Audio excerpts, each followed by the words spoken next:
Bonjour à vous tous, rassemblés dans le grand auditorium du Collège des Bernardins à Paris, comme à vous qui nous rejoignez sur KTO, Télévision catholique. Nous sommes rassemblés par l'Institut de la Famille, au sein de l'école cathédrale. L'Institut de la Famille est un lieu de formation pastorale qui vient en aide à la famille en ses différents moments, comme pour ses différents partenaires. Aujourd'hui, j'ai la joie d'accueillir le Père Henri de Villefranche, exégète, spécialiste, enseignant de la Bible. Père, vous enseignez en différents lieux, en différents diocèses, en différents monastères. La France entière, voire le monde, vous connaît. Vous allez nous aider à comprendre ce que la Bible nous permet de recevoir sur la famille. Nous savons bien que c'est toujours avec joie et gravité que l'Église parle de la famille. Mais quand la Bible nous parle de la famille, qu'en est-il? Père Henri de Villefranche, c'est à vous. Bonjour. Alors, de fait, c'est très intéressant de confronter l'enseignement catéchétique de l'Église avec l'enseignement proprement biblique sur la famille. Commençons par un état des lieux. Quand on regarde la façon dont le catéchisme de l'Église catholique parle de la famille, c'est extrêmement intéressant et source de beaucoup de développement et d'engagement, mais il y a toujours les sources qui sont données et il n'y a quasiment aucune source biblique dans ce domaine-là, alors qu'une des spécificités de la nouvelle édition du catéchisme de l'Église catholique, c'était précisément de multiplier les enracinements dans la Bible et dans la tradition des pères de l'Église. Alors, c'est vrai à peu près partout, sur le credo, sur le Notre Père, sur les sacrements, sur les commandements, mais sur la famille, tout à coup, il y a un trou. Il y a un autre document officiel de l'enseignement de l'Église catholique, notamment sur la famille, c'est ce qu'on appelle le compendium de la doctrine sociale de l'Église, qui forcément comporte un chapitre sur la famille. Et là encore, le souci, au moins depuis Vatican II, c'est de multiplier et de montrer à l'évidence l'enracinement de l'enseignement de l'Église dans l'Écriture et la tradition. Et là encore, comme par hasard, il n'y a rien. Enfin, c'est pas qu'il n'y a rien. Il y a au moins il y a un texte qui revient toujours et qui, dans la liturgie du mariage, se lisait habituellement. C'est le chapitre 5 de la lettre aux Éphésiens. Comme, rappelez-vous, le seul texte de l'Évangile que l'on pouvait entendre, c'était les noces de Cana.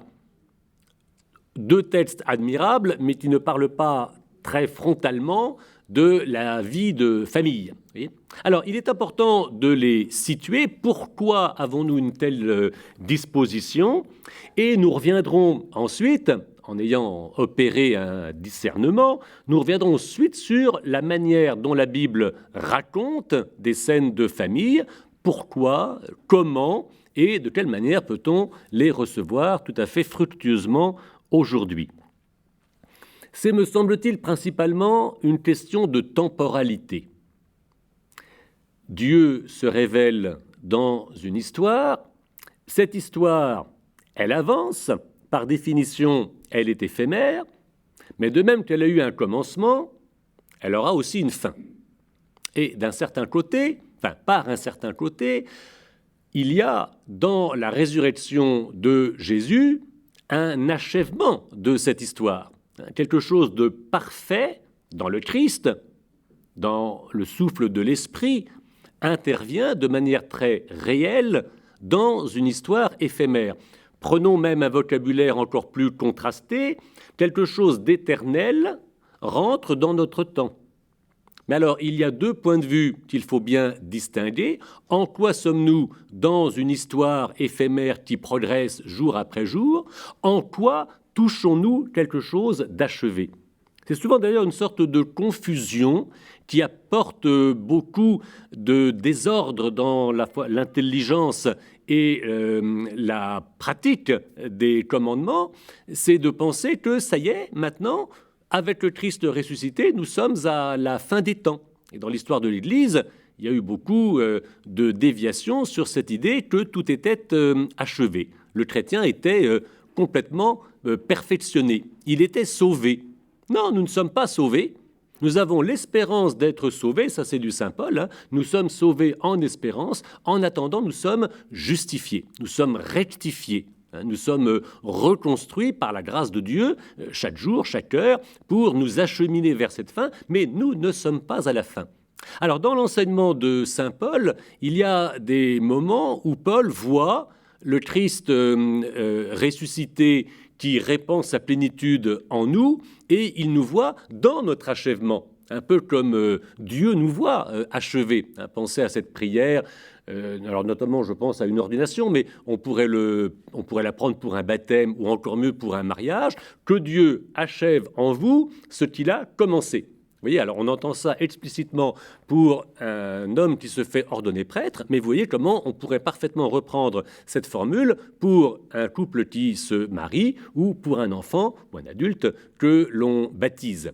C'est un chemin qui commence et qui s'achèvera dans le temps. Donc Éphésiens 5 reprend l'idée que le Christ lui-même épouse l'humanité, il livre sa vie sur la croix, il ressuscite, montrant la justesse de cet engagement, et ainsi l'homme et la femme s'épousent et se donnent totalement pour vivre dans la lumière du Christ ressuscité. Alors, ce qui sera vrai, ce qui s'épanouira dans le monde à venir en plénitude, ne s'épanouit que petit à petit dans le temps qui vient, dans le temps qui passe, dans le temps qui coule. Voyez, où là, nous sommes dans une autre perspective, non pas celle de l'achèvement, mais celle de la progression vers cet achèvement. Voyez, un peu comme les noces de Cana, si vous voulez, où le statut marital ou conjugal de Jésus n'est pas tellement un modèle pratique pour un homme ou une femme qui se marie. Un autre texte, tout de même, est assez invoqué dans ces deux documents, donc le catéchisme et le compendium de théologie morale. C'est la lettre de Saint Pierre, au chapitre 3, et qui reprend des instructions qui lui sont communes avec Saint Paul, avec le fameux « soumettez-vous ». Donc, femmes, soyez soumises à vos maris. On a deux fois chez Saint Paul et qu'on a aussi dans la lettre de Pierre. Alors, ce texte doit être, là encore, repris dans son contexte. D'abord, il y a le vocabulaire, puisque nous sommes biblistes, tous ensemble. Le verbe grec se dit hypotasomai. Vous reconnaissez deux parties dans ce vocable. Hypo qui veut bien dire effectivement au-dessus ou en dessous, donc c'est une affaire de position. Et puis tasomai, la taxis, qui veut dire simplement le bon ordre. Vous voyez, il s'agit de trouver la bonne position, la bonne disposition, l'harmonie, voire même comment adapter deux situations un peu compliquées. Donc, ce n'est pas tellement l'idée de soumission, qui n'est pas très chrétienne, ça appartient à d'autres traditions. Nous, il y a un véritable engagement à la responsabilité, à la liberté responsable. Et le contexte reprend cette fameuse soumission en plusieurs contextes, notamment le contexte politique. Soumettez-vous au pouvoir. Alors, à l'époque de Pierre, l'empereur s'appelle Néron. Et c'est quelqu'un qui va commencer à persécuter les premiers disciples, et notamment Pierre va finir crucifié, de manière parfaitement injuste. S'agissait-il de se soumettre à un empereur qui n'était pas digne de ce nom et qui était violent et persécuteur? Absolument pas. L'hypotasomai veut dire adaptez-vous à un pouvoir violent.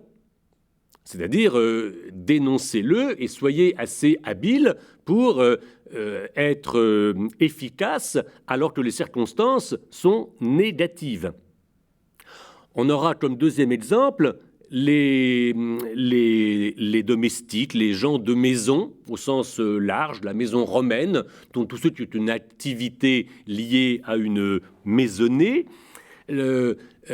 Alors, soumettez-vous, adaptez-vous à un patron grincheux, voyez, qui est bilieux, qui se met en colère. situation que l'on a tous les jours dans le monde du travail, ou bien aussi dans une situation familiale.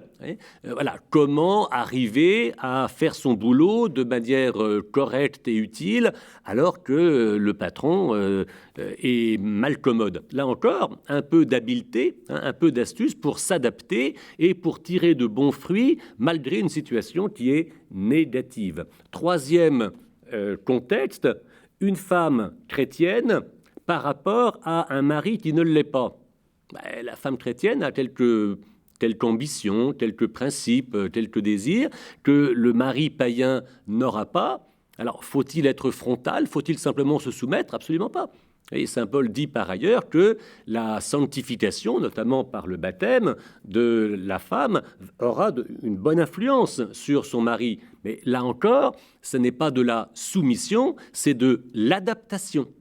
Comment trouver la bonne disposition pour faire comprendre à son conjoint ou à son patron ou à l'empereur que ce qu'il fait n'est pas forcément bon, et comment tenir bon, y compris en ayant des enfants, en les éduquant, en entretenant sa maisonnée, alors que les principes ne sont pas équilibrés.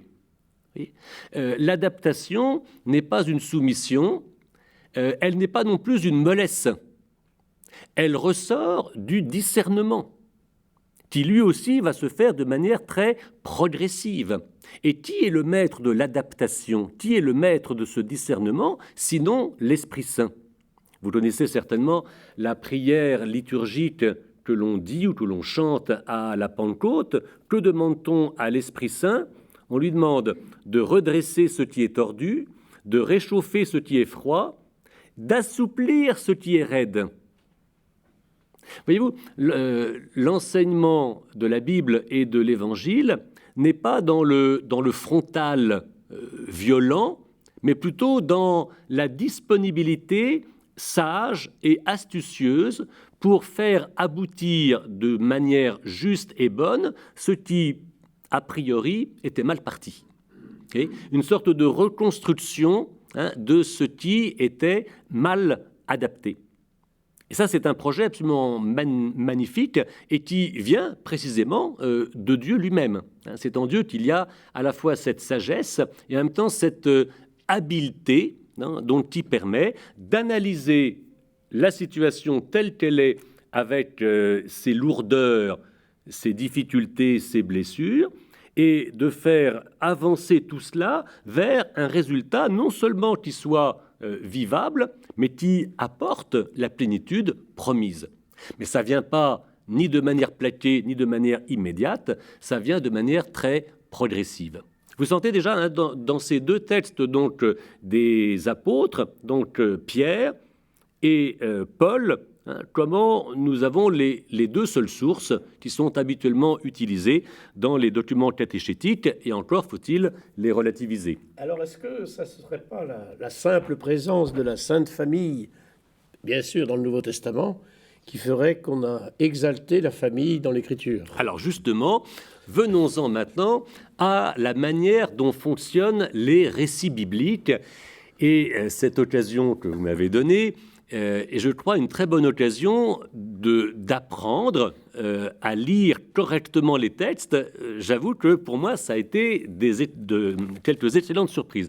Je commence par le Nouveau Testament et notamment par les scènes de la vie de la Sainte Famille, parce que nous allons justement retrouver, à l'occasion de Jésus à 12 ans retrouvé au temple, nous allons retrouver le même vocable que chez saint Paul et chez saint Pierre. Vous connaissez la finale, après qu'il ait fait une sorte de fugue pour se retrouver tout seul au temple. Les parents, très inquiets, viennent le chercher, ne sont pas contents parce qu'ils n'ont pas bien compris. Tout le monde rentre, à la fin ça se termine bien, à Nazareth, et on dit « il leur était soumis ». Alors, dire que Jésus est soumis au moment où, précisément, pendant 3 jours, il s'est retrouvé tout seul dans le temple, on sent bien que ça n'a pas été si simple que ça. Alors, nous retrouvons ce texte dans le 2e chapitre de Saint Luc. J'aime spécialement le livre de Saint Luc. Il se trouve que je viens de publier un petit livre sur cet évangile qui me semble véritablement un trésor. Mais l'année Saint-Luc, c'est l'année prochaine, donc vous avez le temps de vous le procurer pour aider à suivre l'idée de la liturgie. Vous voyez ? Alors, on nous montre, vous voyez, et je crois qu'il faut vraiment imager dans tous ces récits bibliques, nouveaux comme dans l'Ancien Testament, il faut savoir imager la scène. Ah, enfin, nous trouvons non pas des choses sublimes et extravagantes, mais une scène tout à fait ordinaire, avec des parents qui font un pèlerinage pour la fête de Pâques et qu'ils vont à Jérusalem de manière régulière. Alors, petit drame, les enfants, enfin l'enfant d'un côté. Alors, quand je dis l'enfant, bien sûr, Jésus est un fils unique par rapport à son père et à sa mère, pour les appeler comme dans l'Évangile. N'imaginons pas qu'il ait la mentalité d'un fils unique, comme on peut l'avoir dans notre modernité un peu confinée, avec sa salle de bain, sa chambre, son home cinéma, etc. Non, au Proche-Orient, à l'époque, les enfants vivent les uns avec les autres. On peut penser que Joseph d'un côté, Marie de l'autre ont chacun leur famille. Il y a des cousins, cousines, et Jésus vit justement, non pas comme dans un kibbutz israélien, mais il vit dans une atmosphère conviviale et à plusieurs jeunes de son âge. Et il y a ce que les parents vivent, il y a ce que les enfants vivent. L'idée qu'il y a un décalage générationnel entre les parents et les enfants, c'est exactement ce qui nous est montré dans cette scène. Donc il ne faut pas s'en étonner. Il y a même une rupture. D'abord, les parents ne s'aperçoivent pas que l'enfant a disparu. Il n'y a pas de risque zéro dans la surveillance des enfants. Une journée entière. Et puis, ils se mettent, évidemment, ils sont affolés, ils se mettent à le chercher, retournent à Jérusalem. Au bout de 3 jours, ils le retrouvent. Alors, pour un lecteur de l'Évangile, 3 jours, ça fait penser évidemment à la résurrection du Christ qui commence à être mise en place dès les premiers chapitres. N'empêche que vous imaginez des parents, comment s'appelle maintenant le plan épervier, qui se déclenche lorsqu'un enfant disparaît. C'est la panique, voyez, et ce qu'ont dû vivre Saint Joseph et la Vierge Marie a dû être terrible. Il le retrouve dans le temple. Alors lui est tout à fait tranquille. Il semble totalement inconscient de ce qu'occasionne son départ, et il est en train d'interroger, de répondre aux questions des maîtres du temple, ce qui est parfaitement la place d'un jeune enfant juif qui, à 12 ans, fait sa communion solennelle, comme on dit en France, même dans le monde juif, qu'on appelle aussi la bar mitzvah. Voyez, en le voyant, ils furent frappés d'étonnement. L'étonnement vient de l'incompréhension. Est-ce qu'une mère connaît son enfant? Est-ce qu'un père connaît son fils? Jamais complètement. C'est une situation difficile, qui a des côtés défavorables et qu'il faut bien assumer. Encore une fois, dans le monde à venir, à la lumière divine, on se verra parfaitement. On se verra complètement. Mais ce n'est pas le cas aujourd'hui. Il faut l'admettre. Ce n'est pas un drame, mais il faut assumer cette méconnaissance et arriver à progresser dans la relation. Et même, il y a l'interrogation que l'on peut penser être non pas coléreuse, mais avec des nuances de reproche. Et mon enfant, pourquoi as-tu agi de la sorte avec nous? Vois, ton père et moi, nous te cherchons tout angoissés. C'est assez culotté de la part de saint Luc de mettre dans la bouche de la Sainte Vierge ton père et moi. Car au début de l'Évangile, nous savons précisément que Joseph est le père légal de cet enfant. Il n'en est pas le père biologique. Tout ça montre aussi des distances qu'il faut arriver à assumer, en tout cas qu'il faut réduire le plus possible pour que la vie soit agréable, soit belle, porte du fruit. Eh bien, loin de dire « Ah, ben j'ai eu tort, j'ai pas... » C'est Jésus qui reprend la main et fait des reproches à sa mère et à son père. « Ne savez-vous pas qu'il me faut être chez mon père ?» Ben oui, un enfant est à la fois le fils de ses parents, c'est un enfant de Dieu. Et ce qui vaut de manière spécifique pour Jésus, vaut aussi pour tout enfant.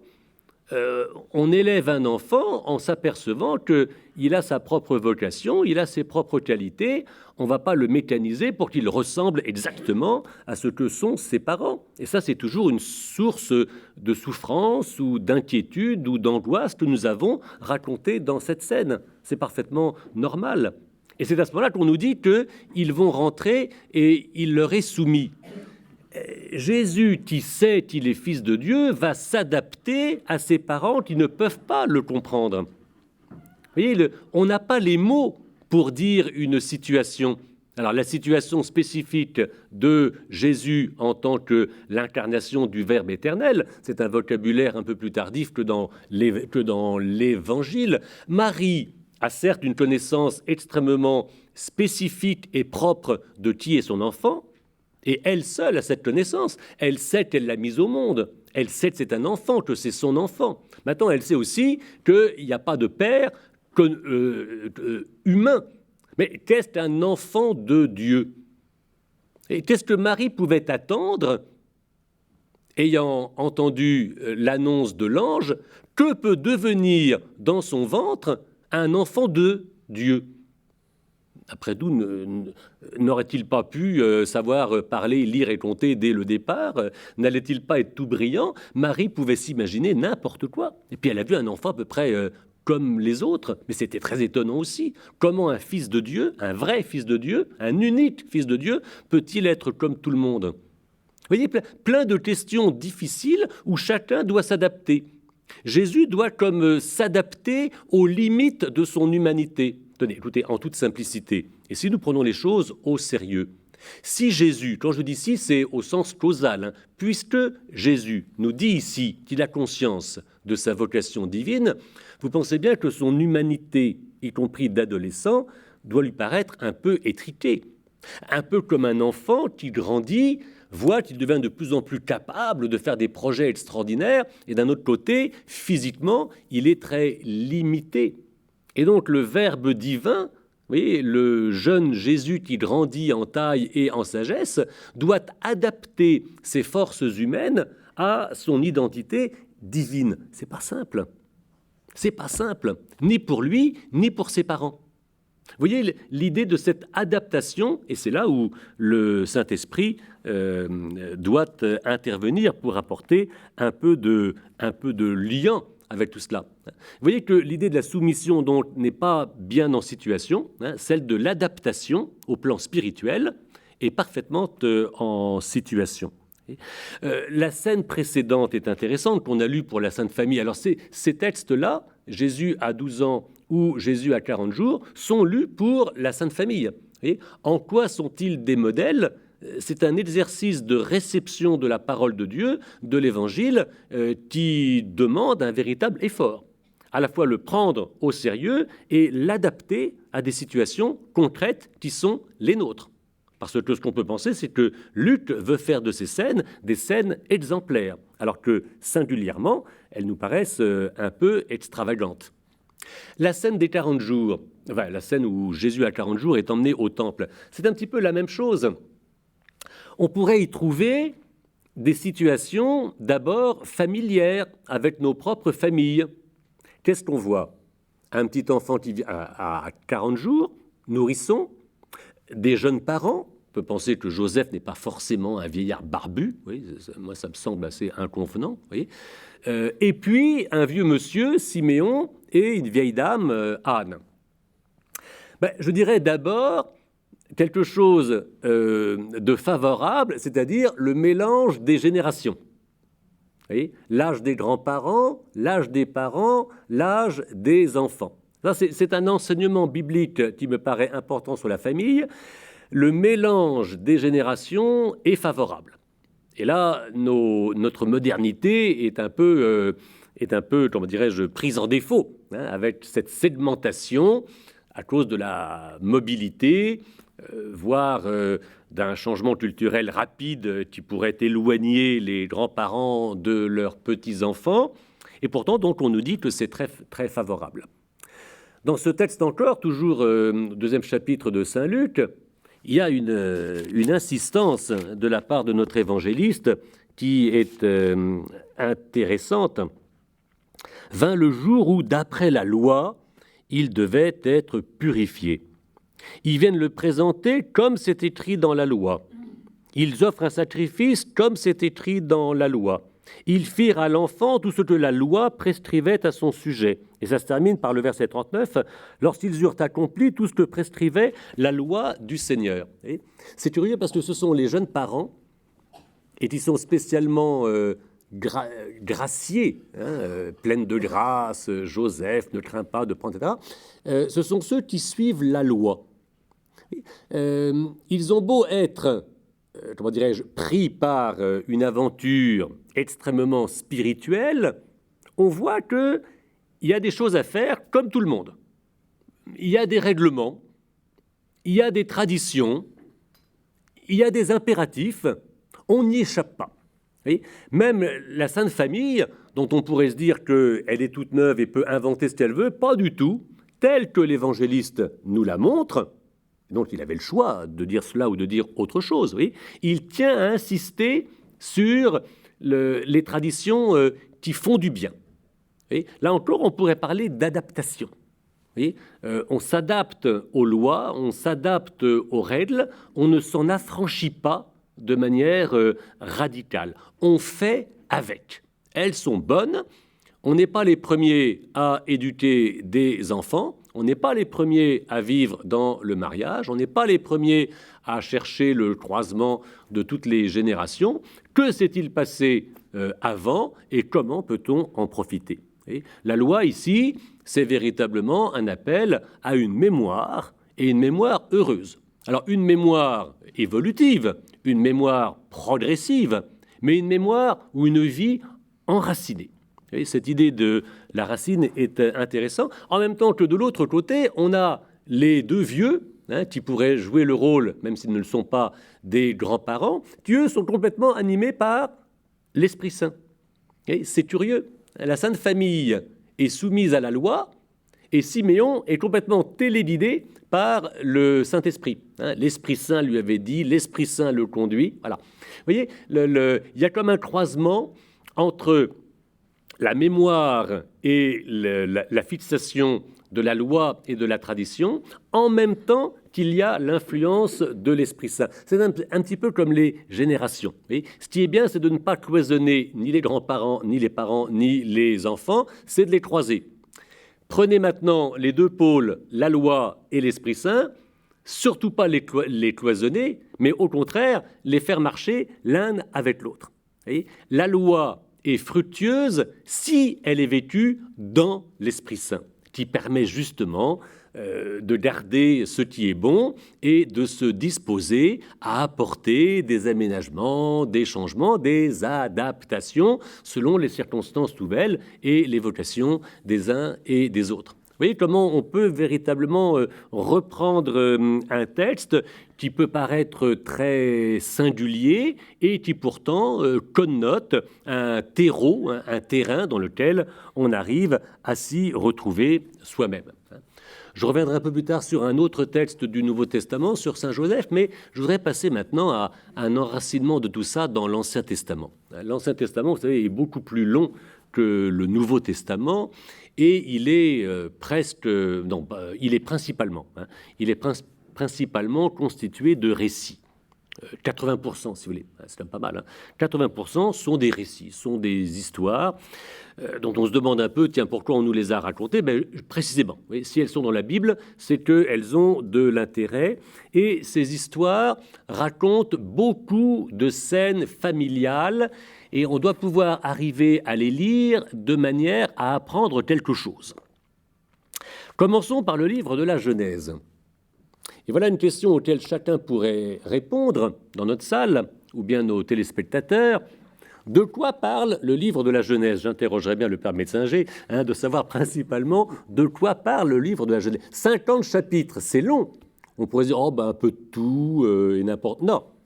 Il y a un fil rouge du début à la fin, ce sont des histoires de famille. Et principalement des histoires de frères ennemis. Alors tout le monde connaît Caïn et Abel, ça se termine mal, mais ensuite ça recommence avec Noé et ses propres enfants, Sem, Cam, Japheth, et ça continue avec Abraham. Alors Abraham, un père, avait 2 fils, alors c'est une histoire qu'on va connaître jusque dans l'Évangile, mais quand on entend un père avait 2 fils, on sait que Adam avait 2 fils, Noé en avait 3, Abraham a 2 fils, Ismaël et Isaac, Et puis Isaac a 2 fils, Jacob et Ésaü. Et Jacob, alors lui, il en a un peu plus de 2, il en a 12, mais alors avec 4 femmes. Vous voyez, ça va compliquer un peu la situation.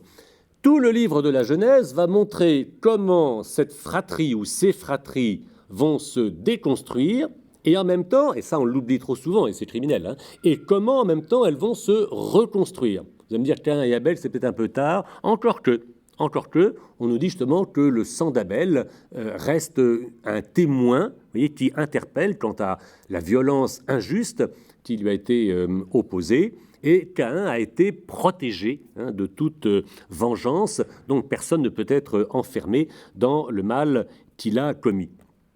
Mais plus intéressant, c'est la déconstruction et la reconstruction. Vous voyez, pourquoi Ismaël et Isaac sont-ils en pétard? Pardonnez-moi de la familiarité, mais vraiment c'est d'une querelle fraternelle qui est terrible. Principalement à cause de complications dans les maternités. C'est Abraham qui a eu l'idée, mais pas bonne, vous voyez, de la GPA, de la gestation pour autrui. Donc sa femme ne peut pas avoir d'enfant, non, il va chercher sa servante. Et dans le code de Hammurabi, qui est au Louvre, on a cette éventualité. Est-ce que la Bible qui raconte ça favorise ce genre de pratique? Non. Et c'est là où les principes de la lecture de la Bible doivent être repris un petit peu et identifiés. La Bible raconte plusieurs expériences, les unes favorables, les autres défavorables. C'est pas parce que c'est raconté dans la Bible qu'il faut le faire. Au contraire, on va nous montrer que quand on fait ça, on s'expose à bien des ennuis. Et donc la Bible raconte ce qu'il est bon de faire et ce qu'il est mauvais de faire. Et c'est au lecteur, alors pas tout seul évidemment, il est entraîné par une tradition, par une famille, notre Église, à bien discerner, on nous raconte ça, ça c'est bon, on nous dit ça c'est pas à faire. Et qu'on ne nous dise pas, père, la Bible c'est violent. La Bible c'est violent. La Bible raconte des comportements qui engendrent la violence, le drame. Et donc il ne faut pas faire comme ça. Mais au moins, on est averti. C'est bon d'être averti. Alors, vous voyez, Isaac et Ismaël, Isaac et Ismaël sont en pétard à cause de ces 2 mères qui se fâchent, celle, la servante et puis la mère. Vous voyez, vous lirez tout le détail ou que vous connaissez peut-être par cœur. N'oublions pas qu'au chapitre 24 de la Genèse, Ismaël et Isaac sont ensemble à Hébron pour l'enterrement de leur père. Abraham. On ne sait pas très bien comment, mais Dieu a fait que de leur désunion, on en est arrivé à une communion. Et malheureusement, vous savez qu'une fratrie soit présente à l'enterrement du père n'est pas forcément le cas de tous les enterrements.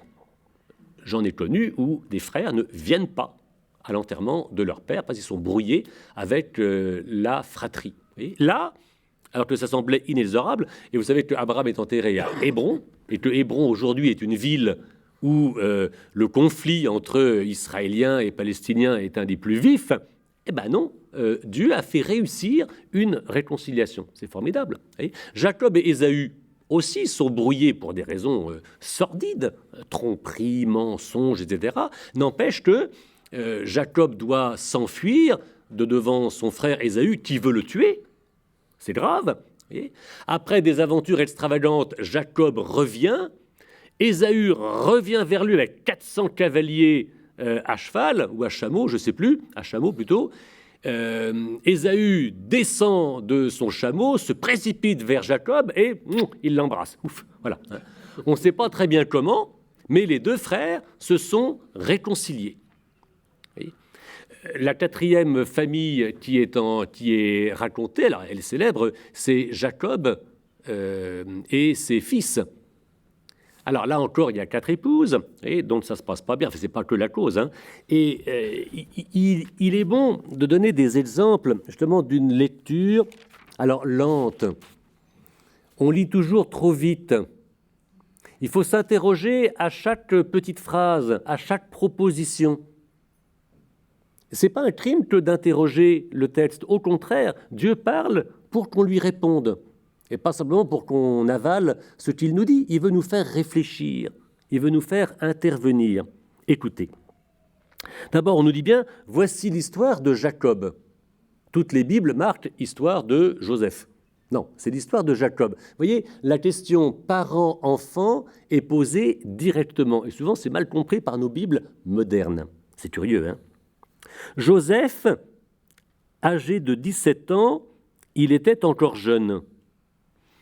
Qu'est-ce que c'est qu'être jeune à 17 ans? Vous voyez, il y a 4000 ans, hein, à 17 ans, on était déjà un homme. Hein, c'est pas comme maintenant. Vous voyez, pourquoi nous dit-on qu'il est jeune? Vous voyez, il doit avoir un problème. Est-il un peu retardé? Vous voyez, hein, il n'est pas comme tout le monde. Hein. Il faisait paître le petit bétail avec ses frères. Et on nous dit justement qu'il y a au moins 3 mères. Alors ça doit compliquer. Et Joseph rapporta à leur père leur mauvaise réputation. Oh, le cafeteur, c'est pas bien.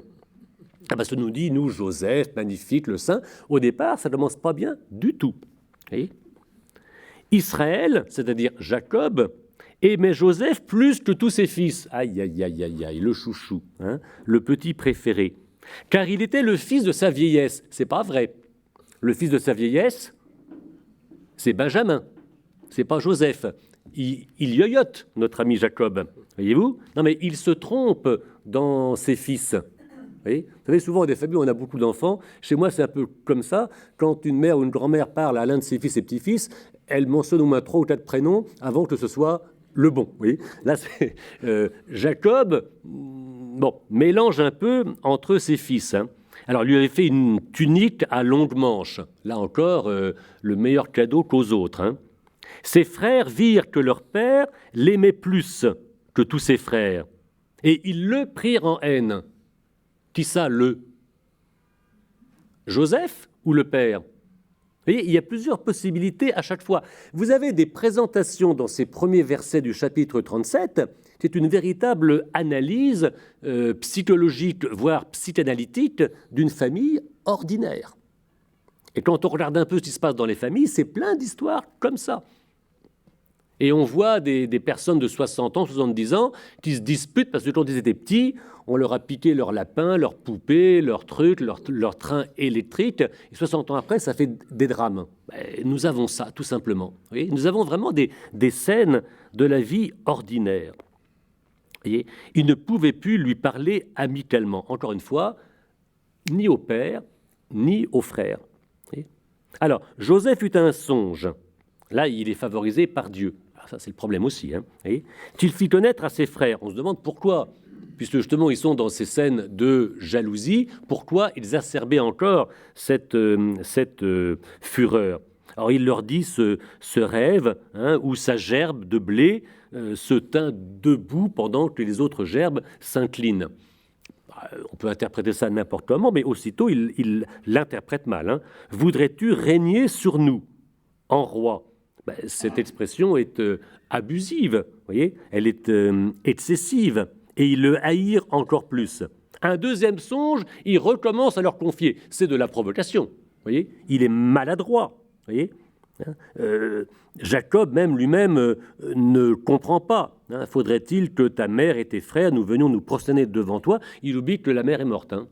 Là encore, entre les vivants et les morts, on ne sait pas très bien. Ses frères furent encore jaloux, mais son père retint les choses. Ah, c'est une expression qu'on verra qu'on a déjà évoquée dans la Sainte Vierge, qui garde tous ces événements dans son cœur et qui cherche à les connaître, à les comprendre. Il faut du temps pour analyser et pour régler les problèmes.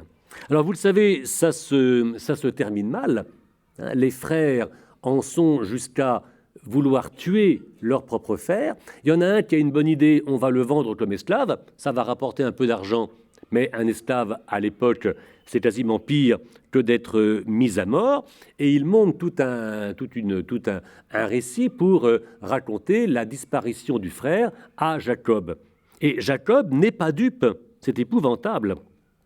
Voyez, le père va reconnaître la tunique de son fils Joseph, qui a baigné dans le sang d'un bouc. Voyez, ça fait penser à un bouc émissaire.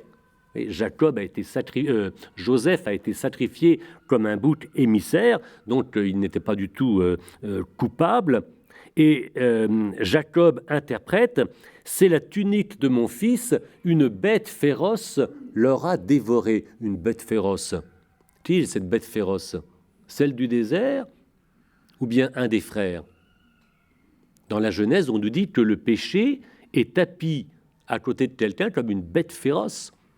Et ce que le pauvre Jacob comprend, ce qu'un papa comprend dans ce texte, c'est que les fils se sont entretués. Un de ses fils qu'il a vivant devant lui a tué un autre de ses fils. Quelle épreuve plus dramatique pour un père! On est vraiment dans un chantier en déconstruction, c'est un champ de bataille. Eh bien, que fait Jacob? Il assume. Voyez, il pleure et il attend.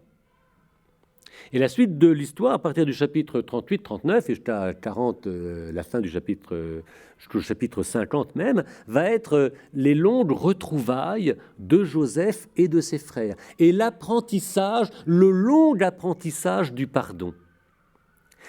Par la bénédiction de Dieu, il devient numéro 2 en Égypte. Il y a une famine, les frères viennent acheter du blé, comme vous le savez, les 7 vaches grasses, les 7 vaches maigres. Voyez, il aurait pu les écharper, c'était son réflexe, pas du tout.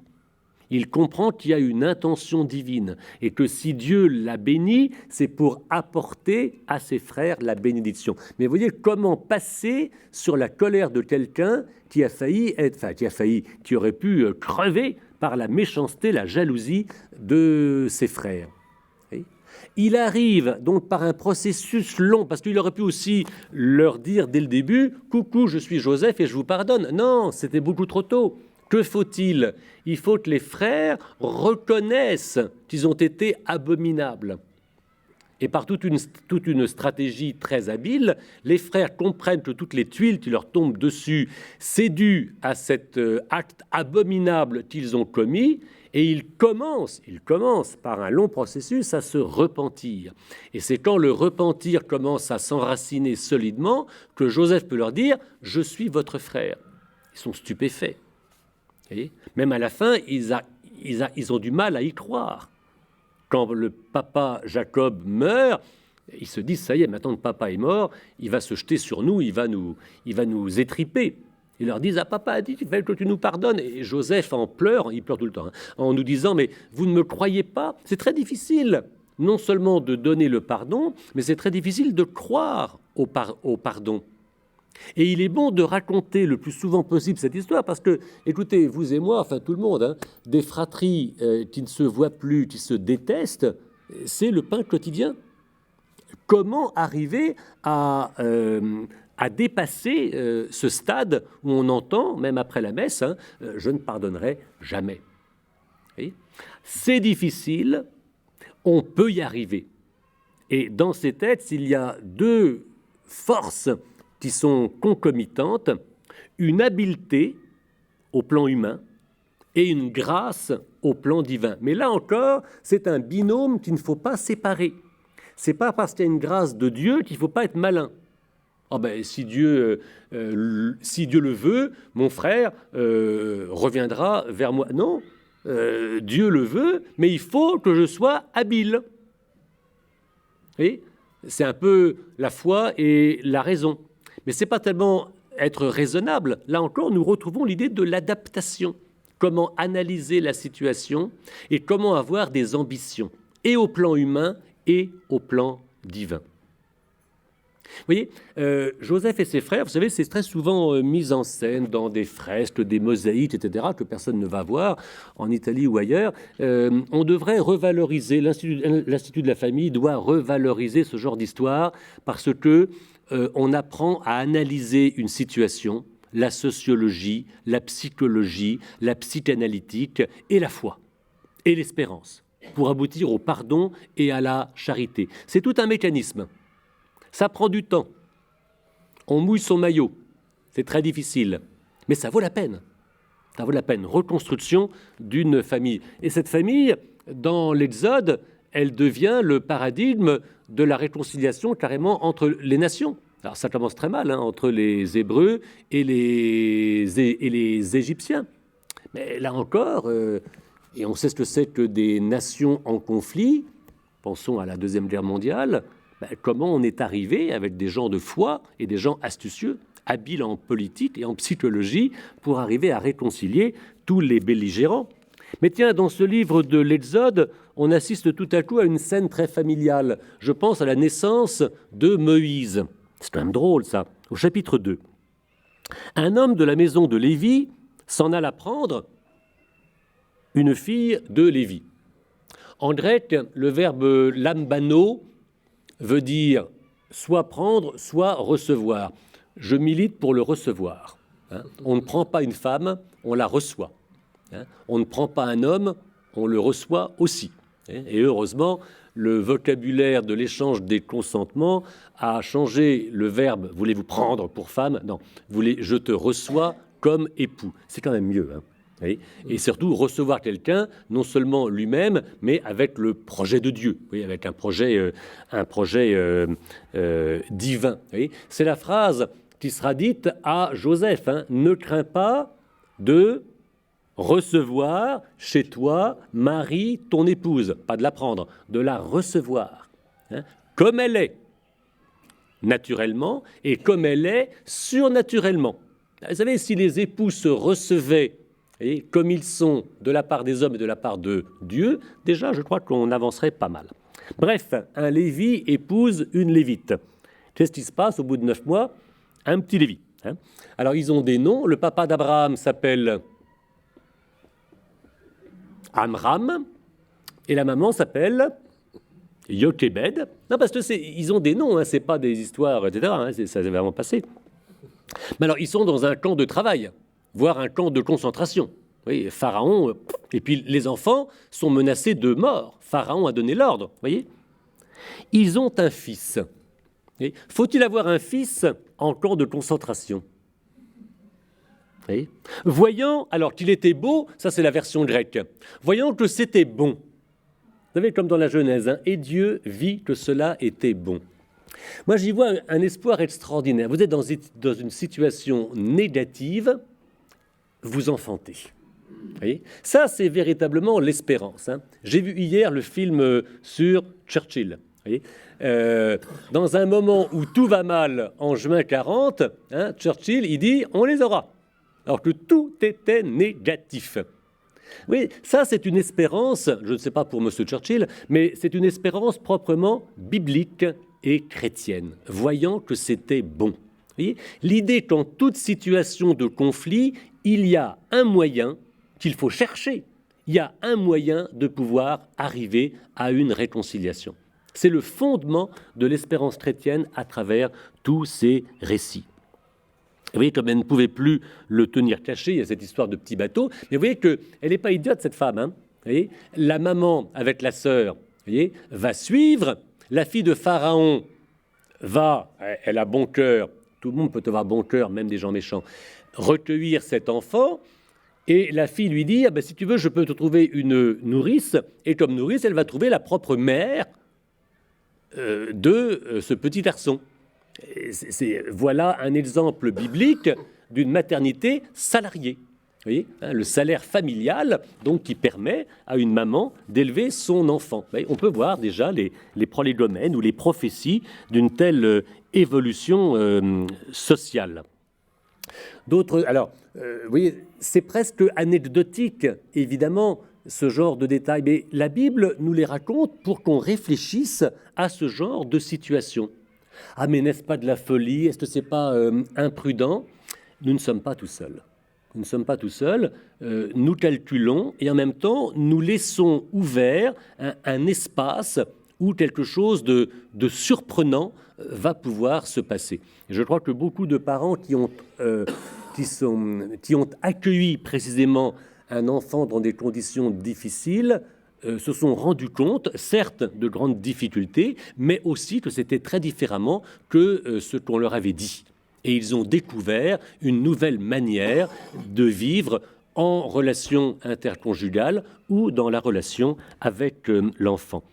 La vie des familles est pleine de surprises et il n'y a pas que des mauvaises. Il faut savoir aussi connaître l'histoire des bonnes surprises et se préparer à les vivre. D'autres histoires très concrètes se trouvent dans le livre de Samuel que nous lisons dans les premières semaines de l'année liturgique.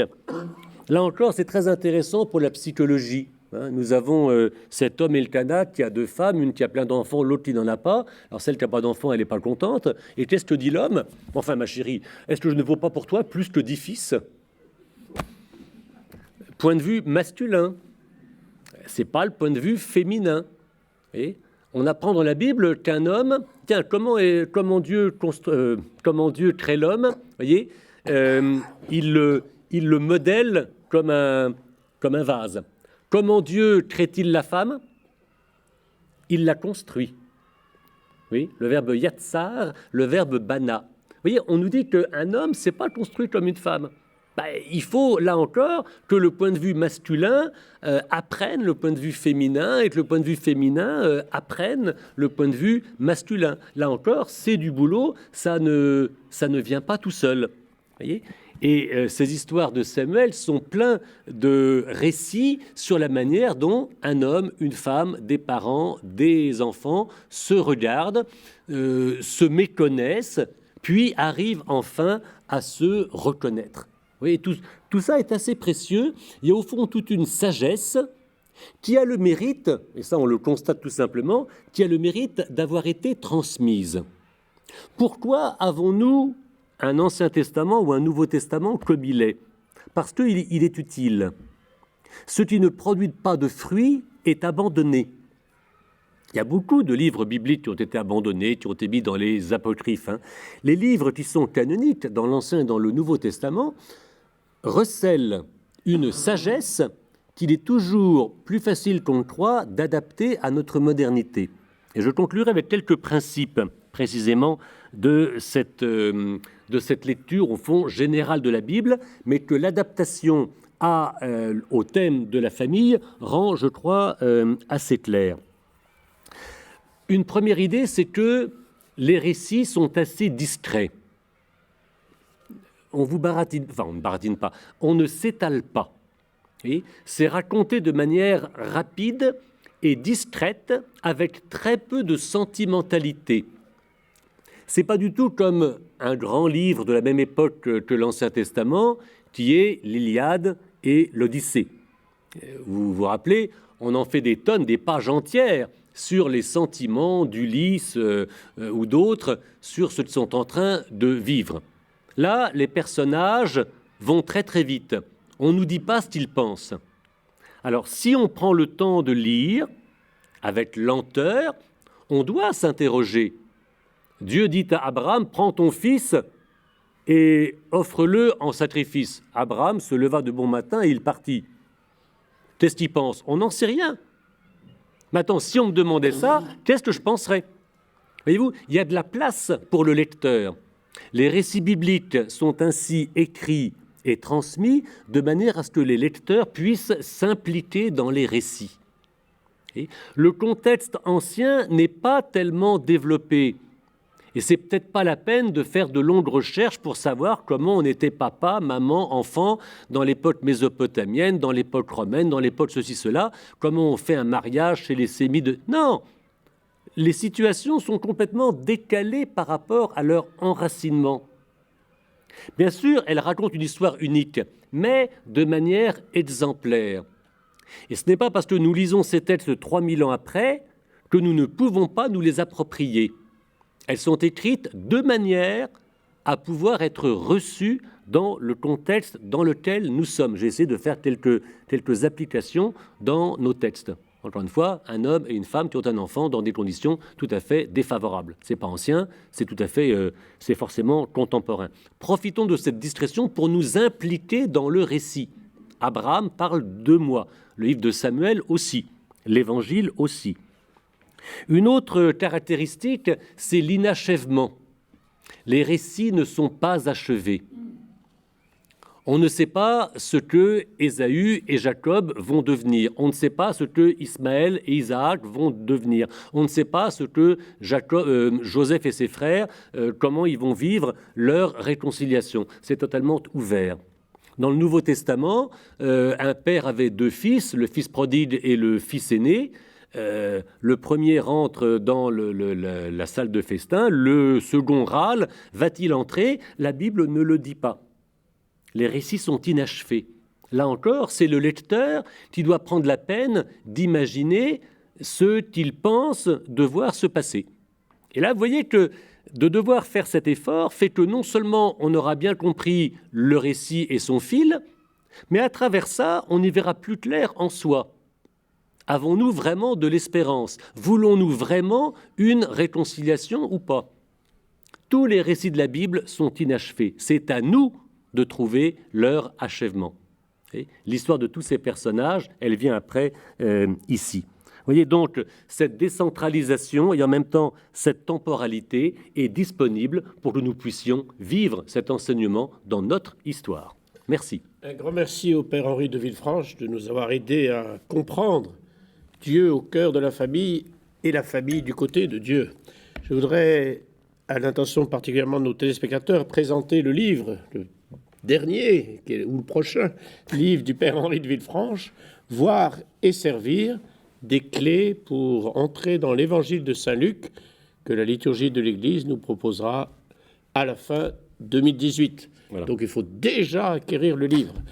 Un très grand merci à tous, à chacun, et à très bientôt sur KTO ou au Bernardin. Merci.